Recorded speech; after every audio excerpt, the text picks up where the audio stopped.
बेटा आही के छी दुखिया presented by DD Production House। प्रेम से बोलो थावे वाली मैया की। हम विनती करई छी भवानी बेटा आही के छी दुखिया बेटा आही के छी दुखिया हम विनती करई छी भवानी बेटा आही के छी दुखिया सुनु न है जगत रानीमा सुनु न है जगत रानीमा हरू ने हमारो विपतिया हम विनती करई छी भवानी बेटा आही के छी दुखिया बेटा आही के छी दुखिया हम विनती करई छी भवानी बेटा आही के छी दुखिया सुनु न है जगत रानीमा सुनु न है जगत रानीमा हरू ने हमारो विपतिया हम विनती करई छी भवानी बेटा आही के छी दुखिया बेटा आही के छी दुखिया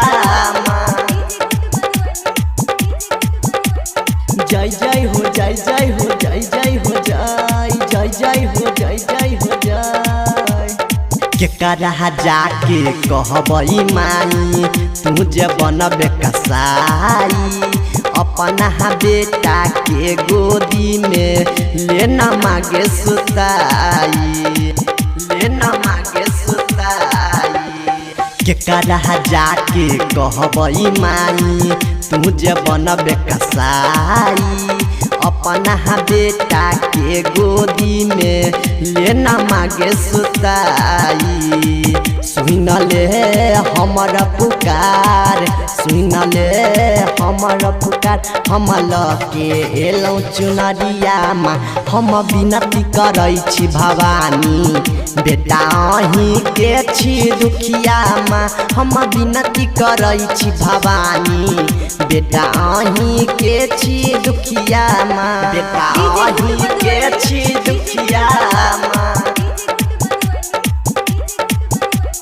जय जय हो जय जय हो जय जय हो जय जय जय हो जय जय हो जय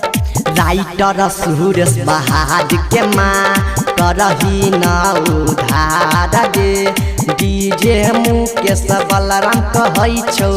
करना बेरा पाद गे करना बेरा पाद गे राइटर सुरेश बहाद के माँ करही न उधार गे डीजे मुकेश बलराम कहै छौ करना बेरा पाद गे अपन बेटा के कने बेकोना अपन बेटा के कने बेकोना लके एलौं अरहुल के पतिया हम विनती करई छी भवानी बेटा आही के छी दुखिया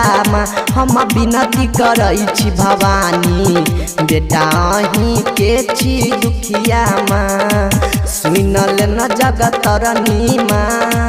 सुन ले न जगत रानीमा हरू ने हमारो विपतिया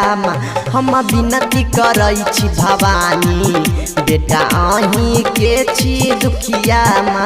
बेटा आही के छी दुखिया